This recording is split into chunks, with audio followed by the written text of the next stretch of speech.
Hi folks, welcome to my monthly wrap-up for August 2024. I had an unusually productive reading month, getting through 19 science fiction books of, as we will see, variable quality. I'll give a short overview of each one in reading order, and then I'll tell you what I thought of it, and then I'll tier rank them all mercilessly. And lastly, I shall declare a book of the month. And I can tell you now that there's some tough competition for that top spot. Which one will be the winner? Let's find out. First up was Lord of Light by Roger Zelazny. We're on a colony planet, but there are Hindu gods running the show, along with a Buddha or two for some reason. And for the first third of the book, I didn't have the first idea of what was going on. It mostly went right over my head, not helped by the flowery language that Zelazny insists on using. Lord of Light, it eventually becomes clear, is a tale of a fallen colony. There were some interesting ideas in this book. It's certainly the most unusual take on an interstellar colony that I've ever read. I liked the shifting loyalties amongst the gods, and I liked the slow reveal, the gradual hints of life on this planet, and the deep history of the fall itself. So there were things that I liked, but overall I found that the business with the Hindu pantheon a bit too baroque for my tastes. I am intrigued to know why the Hindu pantheon was chosen by the colonists in the first place. Why did they decide they needed to implement a theistic regime with actual gods with godlike powers? And those godlike powers, which I assume were conferred through some form of technology, were interesting. I like the reincarnation thing, which was managed by the House of Karma in the book. Again, the reloading of mind states into fresh bodies is a technology, not some mystical happening. I found the language used in the book, the prose style, I guess, a bit distracting. This book has its fans, many of them in fact, but sadly I'm not one of them. I was mainly pleased to finish the damn thing, and even that wasn't certain at one point. I came pretty close to a DNF. I might give it another go sometime, perhaps after doing some more reading around it, but based on this first time reading, I give Lord of Light 4 out of 10, making it a cosmic catastrophe. Next, I read In Ascension by Martin MacInnes, this time on audiobook. In Ascension is best described as literary science fiction. It did, after all, get a sniff at the Booker Prize. In Ascension is really the life story of Lee Hasselbosch, a Dutch woman who goes on to be a marine biologist. We start with her childhood, for which she has nostalgia despite the beatings from her rather austere father. And we move on to her academic success as a student, her first job on a research expedition, her later work on a mysterious project which becomes less and less theoretical and more physical as the book goes on. This is a book about life, about rebirth, about family, about connections, and about isolation. It's also about the scale of the universe, the depths of the oceans, and the vast expanse of space, even just in our own solar system. I like the sense of strangeness, particularly in the section covering the exploration of the new deep-sea vent, and I like the way that MacInnes made clever links between Lee's past and her future. The audiobook was also very well narrated, and it worked well to have a female narrator for this story. I did think that the ending was a little bit abrupt and unsatisfying, but not fatally so, and it certainly didn't negate what had gone before, which is beautifully written. I really like the sense of wonder that Lee has for life, particularly the microscopic life on which she built her career. If you're looking for bangy, crashy, in-your-face science fiction, this isn't it, but if you're up for a beautiful piece of writing and meditation on the connections between all life, the possibilities that the universe may offer, then this might hit the spot for you. I loved it. I give In Ascension 9 out of 10. It's a galactic gem. Next up was Service Model by Adrian Tchaikovsky in physical book format this time. This is a tale of the robot apocalypse. The protagonist is Charles, a valet robot serving his master in an isolated mansion. He executes his largely pointless daily tasks, checking the travelling itinerary for a master that never travels, setting out the day's clothes, etc. And it quickly becomes clear that his master is now a bloody corpse, the result of an unfortunate shaving accident. Charles then embarks on a quest to find a new master, a human that he can serve. The trouble is that there aren't any. Charles meets a motley collection of fellow robots whilst he's searching, some helpful, some not, and some posing an existential threat to Charles. He talks himself out of many a situation using solid robot logic. The tone of Service Model is light, with Tchaikovsky making witty references to the current state of affairs, and I smirked from time to time. I smiled a bit, but it wasn't a laugh a minute, and even a little arch or knowing at times. I liked the Wonk character, and there were some interesting elements in the book, but overall this was more a Tchaikovsky miss for me rather than a hit. And as I've said many times before, a Tchaikovsky miss is still pretty good, so I give Service Model 6 out of 10, making it a nebulous narrative.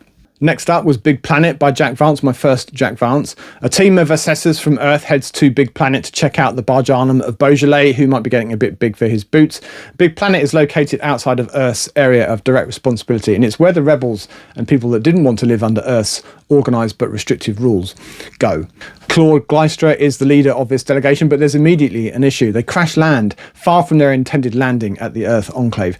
To get back, they have a 40,000-mile trek over 1.5 times the circumference of the Earth. Over the course of the mere 150 pages of Big Planet, the group gets whittled down. There are betrayals and concealed intentions, and we get introduced to several different isolated communities, taken on a heart-stopping ride on a sort of wind-powered wooden cable car, and there are several skirmishes with the locals.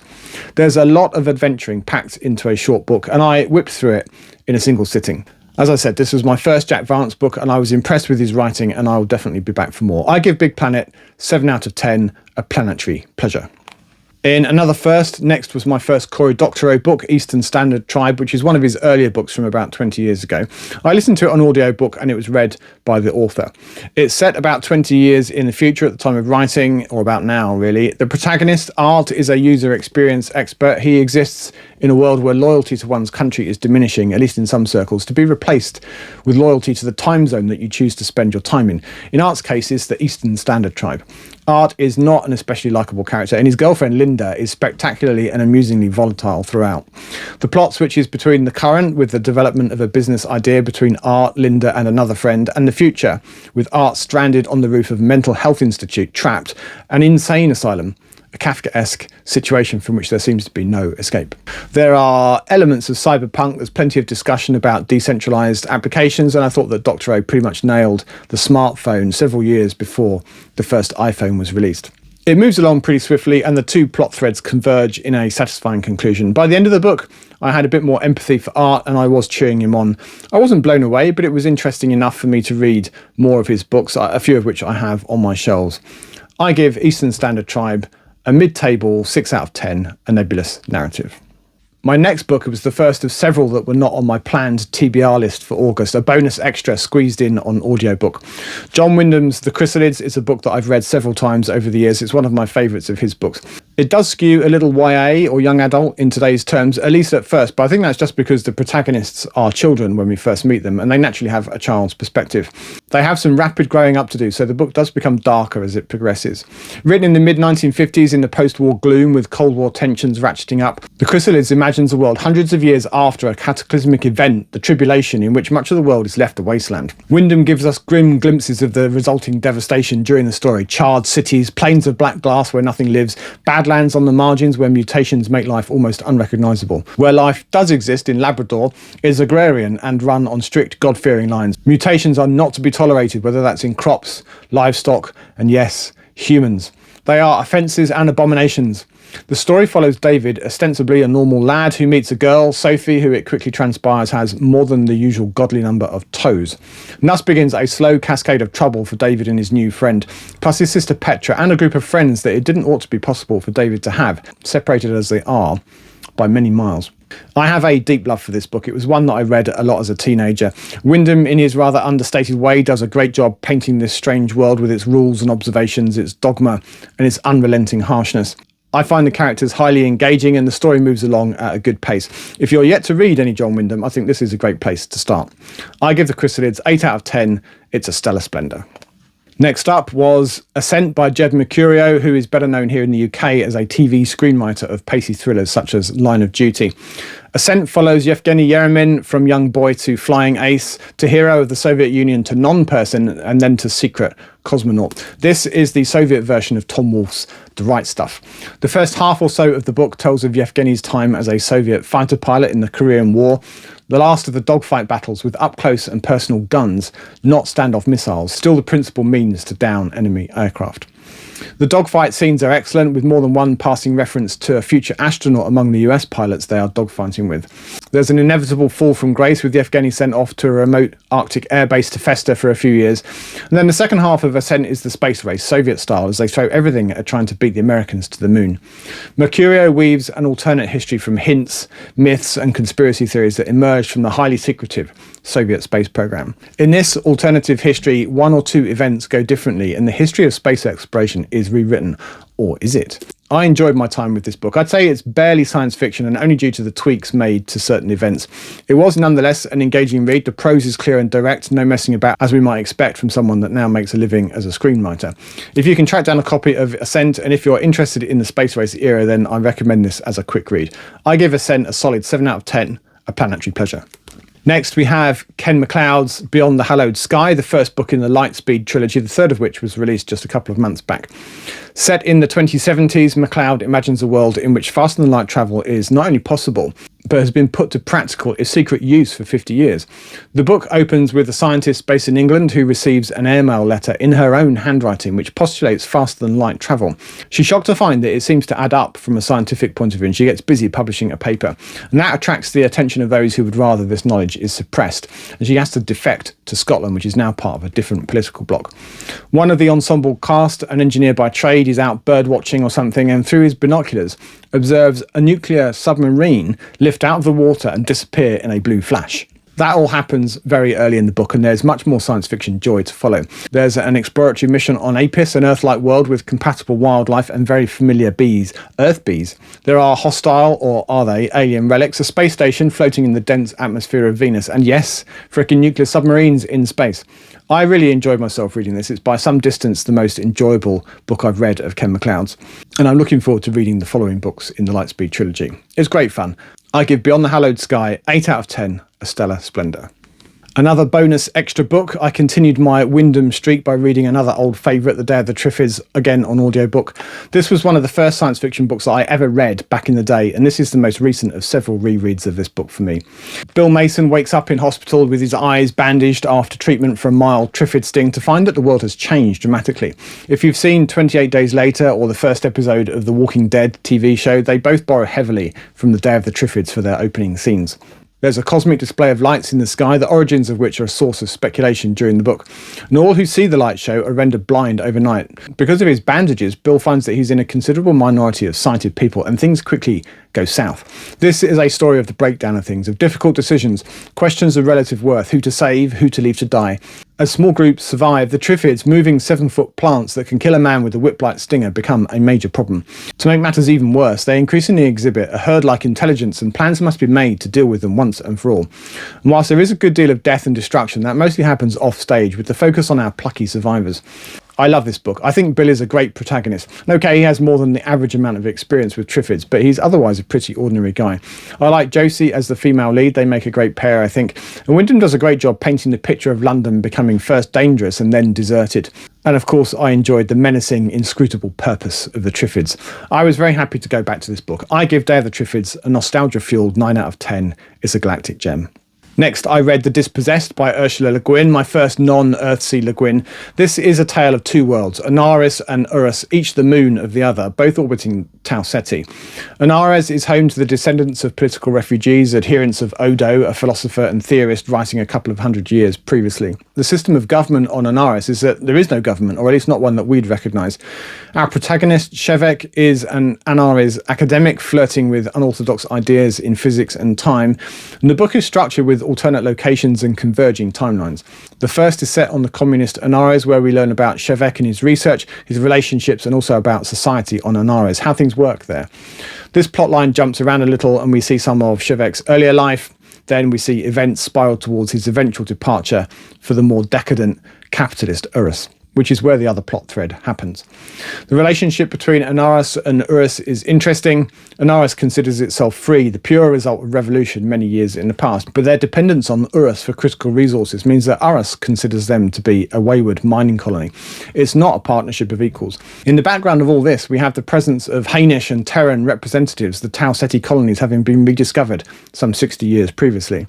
Le Guin uses The Dispossessed to compare two political systems, each with their benefits and flaws, but she doesn't come down too firmly on one side or the other. We're left to make up our own minds.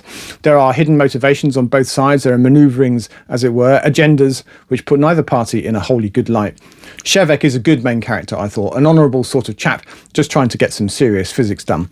His invention, the Ansible, which allows faster than light communications, does eventually get the outlet that it needs, and it is critical to the whole Hainish universe. I enjoyed The Dispossessed very much. It's not a book that you can sail through. It does require some focus and attention, but not so much that it becomes a chore to read. I enjoyed Le Guin's prose style, immediately feeling like I was in good hands. Le Guin does a great job with conjuring not one, but two worlds into existence. I will be back soon for more Le Guin. I give The Dispossessed 8 out of 10. It's a stellar splendour. Back to Wyndham again next, once more on audiobook. This time it's Chocky, a first-time read for me, although I do dimly remember a children's TV dramatisation of it from my childhood, and I'm reliably informed that that's available on YouTube actually. I'll try to find it and I'll pop the link in the description. Chocky then is a tale of imaginary friends, or of demonic possession, or of first contact. The novel considers all a possibility at various points. We follow a young family, the Gores. Matthew is 12 and has an imaginary friend that he calls Chocky. His father, David, is concerned. The family have some experience with imaginary friends. Matthew's younger sister had an imaginary friend, which she eventually grew out of. Matthew is quite a bit older, though, and Chocky is a different quality of imaginary friend.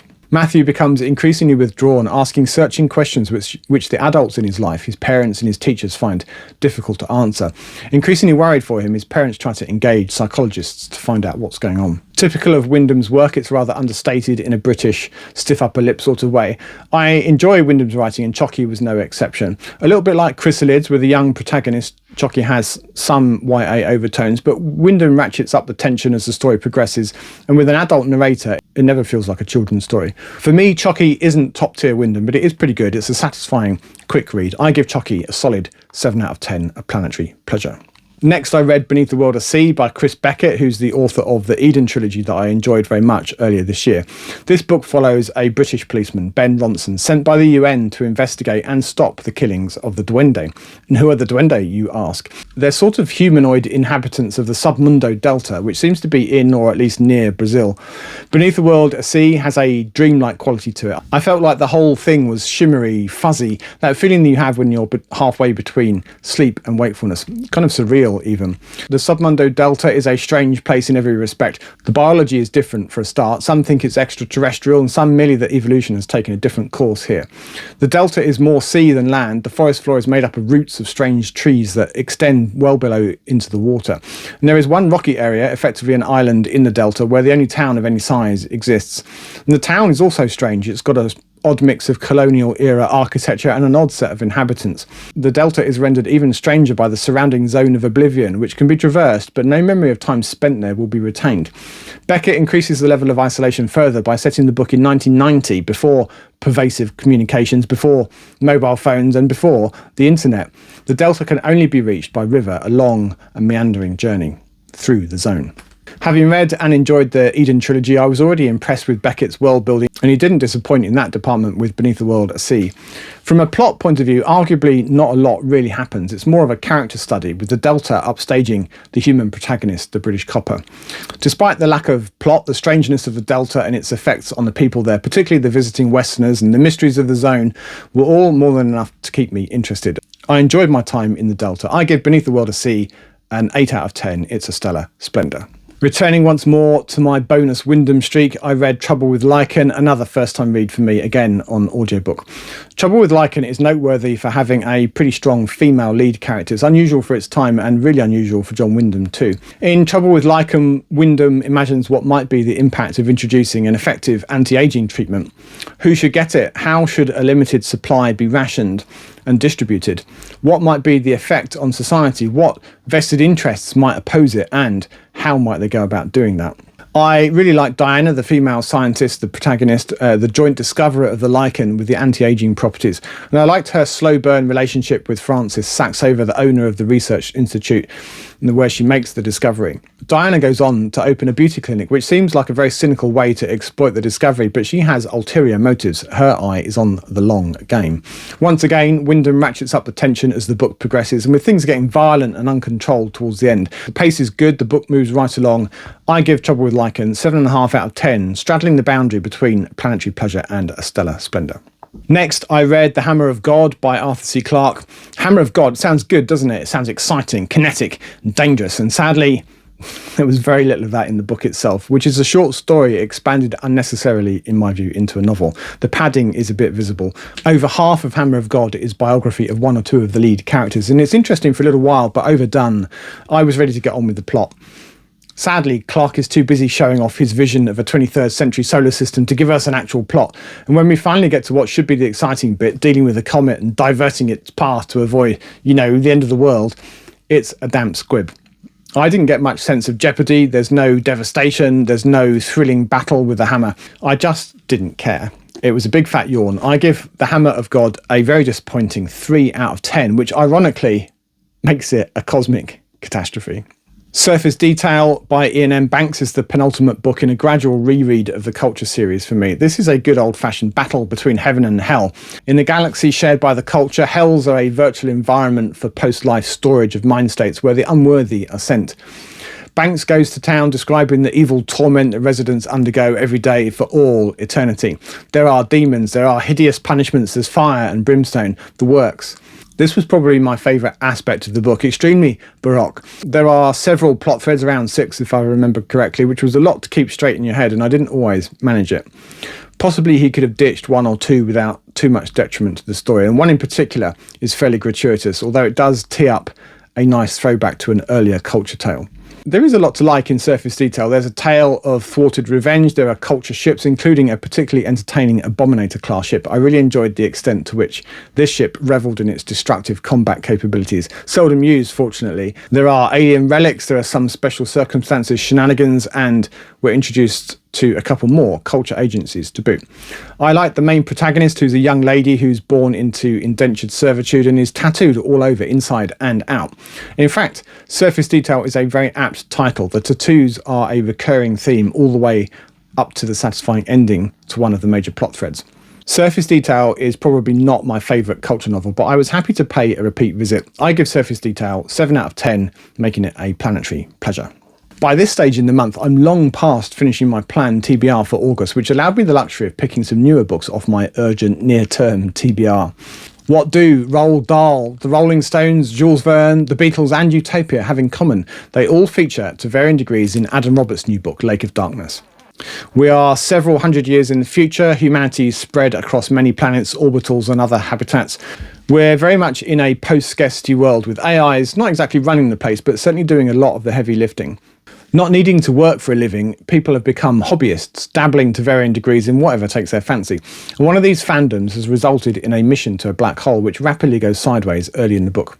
The crew are all murdered by their previously stable Captain Rain, who seems to have come under the influence of some malign entity that he was communicating with, something that goes by the moniker The Gentleman. How can he have been communicating with this individual? Any fool knows that nothing can get out of a black hole, not even information. And yet, blood is on the walls. This triggers a sequence of events culminating ultimately in another lengthy mission to the same black hole. Roberts contemplates the nature of utopia, how robust the agreeably collegiate workings of this society might be in the face of professional pride and the pressure cooker environment of a risky deep space mission. How might the largely atheistic utopians cope with the prospect of a supernatural inhabitant of the black hole, the devil himself, imprisoned in the deepest, darkest dungeon available in the galaxy? A black hole. There's a sequence midway through the book on a planet where an adventurer type is attempting to be the first person to walk on the solid core of an Earth-like planet. Enter Jules Verne, stage left, a frequent reference point for Adam Roberts in his novels. And whilst that was interesting or entertaining even, it did feel a little bit out of place for me, serving mainly to introduce some extreme physics and to provide a piece of equipment that may or may not be the key, literally, to the black hole puzzle. There's some great characters in Lake of Darkness. I particularly liked a 300-year-old scientist who is outrageously dismissive and pompous to all and sundry, and I thought that the audiobook narrator did a good job giving her a suitably insufferable voice, just what you don't want on a 6-month voyage in a starship. I also enjoyed spotting the incorrect references to contemporary culture eroded by time and the fact that your typical utopian can't read or write. And why would they? The AI can do it for them. I enjoyed Lake of Darkness. I think it's my favourite of Adam Roberts' books that I've read so far. I give Lake of Darkness 9 out of 10. It's a galactic gem. Next, we have another bonus book, The Mercy of Gods by James S.A. Corey, the authors of the wildly successful Expanse series. We are in the far future, several thousand years ahead, on the planet Anjin, and we're introduced to some characters, some scientific research, and some petty rivalries, when quite suddenly, all hell breaks loose. There's an alien invasion. The Carracks have come to dominate, helped by various entertainingly lethal client species. The population of Anjin is decimated, or perhaps it should be octimated. 1 in 8 of the population is pretty much instantly killed, as a vivid example to everyone else. The brightest and the best of the remaining population are then carted off in transporters to another planet, in another star system. Their journey there is quite a trial and described vividly in the book. You can almost smell the honking conditions that our scientists and other luminaries are kept in. The second half of the book, or more actually, is the surviving scientists trying to understand what their new masters want from them, how to be successful in this new reality. There are plenty of other aliens in the same situation, other client species, with some active rivalry resulting in some exciting scenes. The Carracks operate a sink or swim policy, giving minimal direction, expecting their new client species, now including humans, to figure it out or to be eliminated en masse as a failure. What is the best strategy for humans to deploy? Should we be compliant, bide our time, or should we despair and go out in a blaze of glory? This is among the tensions explored in The Mercy of Gods. And throughout the book, there are hints and references to a greater war between the Carracks and another unspecified entity, a representative of which is gradually revealed to be amongst us.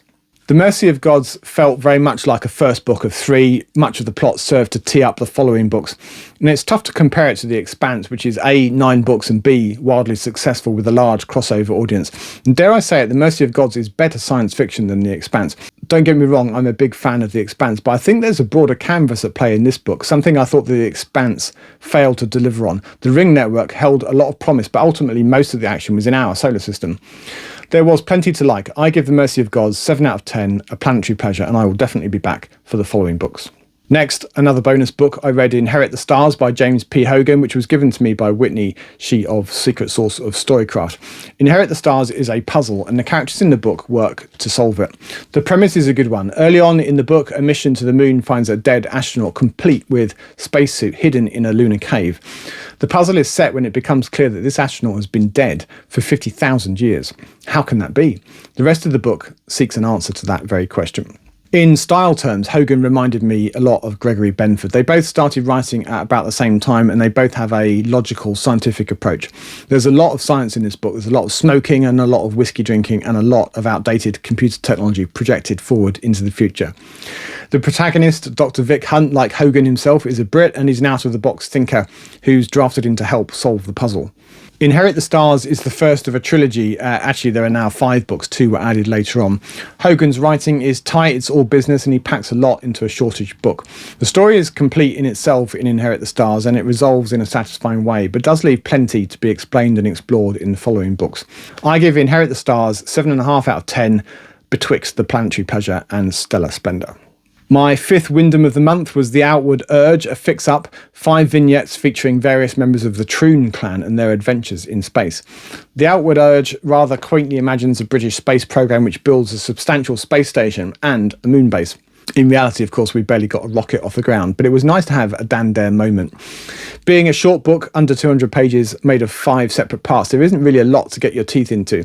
I did enjoy the vision that Wyndham had of man's expansion out into the solar system, and I like the fact that he rather briskly wiped out the Northern Hemisphere in a nuclear war, leaving Brazil and Australia to become the resident superpowers. I think that The Outward Urge probably has more in common with Wyndham's earlier pre-war books than it does with his better-known, more successful fare from the 1950s. I give The Outward Urge 6 out of 10, a nebulous narrative. And that's everything that I read in August. 19 books, 10 from my planned TBR and 9 additions, 5 of which were John Wyndham books.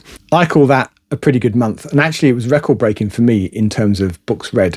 For Book of the Month, as you can see, I have a dead heat in the Galactic Gem Lane. It's a toss-up then between the very familiar but classic Day of the Triffids or something newer. And I think on balance, while I do love the Day of the Triffids, I've been there, done that, and got the t-shirt several times, and it's good to celebrate some new science fiction. But which one?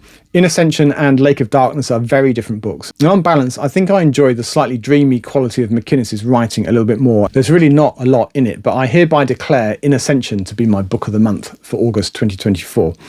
As always, thank you for watching, and until next time, goodbye for now.